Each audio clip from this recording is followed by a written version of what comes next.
এক ছিল গভীর জঙ্গল। সেই জঙ্গলে বাস করত নানা রকম পশু পাখি। গাছপালায় ভরা সেই জঙ্গলের একপাশে ছিল একটি বড় নদী।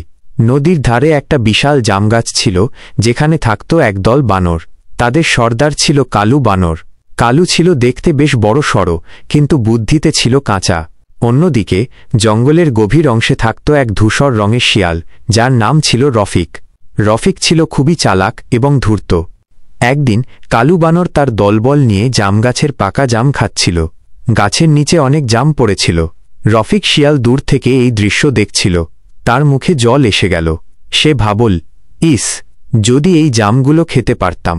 কিন্তু শিয়াল তো আর গাছে চড়তে পারে না, তাই সে একটা ফন্দি আঁটল। রফিক শিয়াল কালু বানরের কাছে গিয়ে বলল, ওহে বানর ভাই, তোমরা কি দারুণ সুস্বাদু জাম খাচ্ছ, কিন্তু আমার তো গাছে চড়ার ক্ষমতা নেই। যদি একটু জাম দিত, বড়ই উপকার হতো। কালু বানর তার দিকে তাকিয়ে একটু হাসল। সে ভাবল, আহা, বেচারা শিয়াল, ওকে একটু সাহায্য করি। কালু গাছ থেকে কয়েকটা জাম নিচে ফেলল। রফিক খুশি মনে জামগুলো খেল। রফিক শিয়াল দেখল কালু বানর সহজেই তার ফাঁদে পা দিচ্ছে। সে আরও চালাকি করার কথা ভাবল। পরের দিন রফিক আবার কালুর কাছে গেল। এবার সে বলল, বানর ভাই, তোমরা তো জাম খেয়ে গাছের খোসা আর আঁটিগুলো নিচে ফেলে দাও। ওগুলো তো আসলে খুব কাজের জিনিস। ওগুলো দিয়ে দারুণ সব জিনিস বানানো যায়। কালু অবাক হয়ে জিজ্ঞেস করল, সেটা আবার কি করে হয়? রফিক শিয়াল মাথা নেড়ে বলল, আহা, তোমরা তো ওসব জানো না। আসলে এই জামের খোসা আর আঁটি দিয়ে এক ধরনের জাদুকাঠি তৈরি করা যায়। সেই কাঠি দিয়ে যা চাইবে তাই পাবে। কালু বানর চোখ বড় বড় করে বলল, সত্যি? আমাকে একটা বানিয়ে দেবে? রফিক শিয়াল মুচকি হেসে বলল, কেন নয়, তবে এর জন্য কিছু পরিশ্রম করতে হবে। কালু বানর সরল মনে রফিকের কথা বিশ্বাস করল। রফিক বলল, প্রথমত তোমাকে অনেক অনেক জাম খেতে হবে এবং সেগুলোর খোসা ও আঁটি সংগ্রহ করতে হবে। তারপর সেগুলোকে ভালো করে শুকোতে হবে রোদে। যত বেশি শুকাবে তত বেশি শক্তিশালী হবে কাঠি। কালু তার দলের সব বানরকে কাজে লাগাল। তারা দিনরাত জাম খেল আর খোসা আঁটি জড়ো করতে লাগল। রফিক শিয়াল প্রতিদিন এসে তাদের কাজের তদারকি করত আর খুশি মনে হাসত। কয়েকদিন পর কালু বানর অনেকগুলো শুকনো খোসা আর আঁটি নিয়ে রফিকের কাছে এল।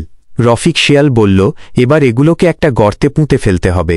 তারপর 3 দিন পর সেই গর্ত খুঁড়লেই দেখবে জাদুকাঠি তৈরি হয়ে গেছে। কালু তার কথা মতো কাজ করল।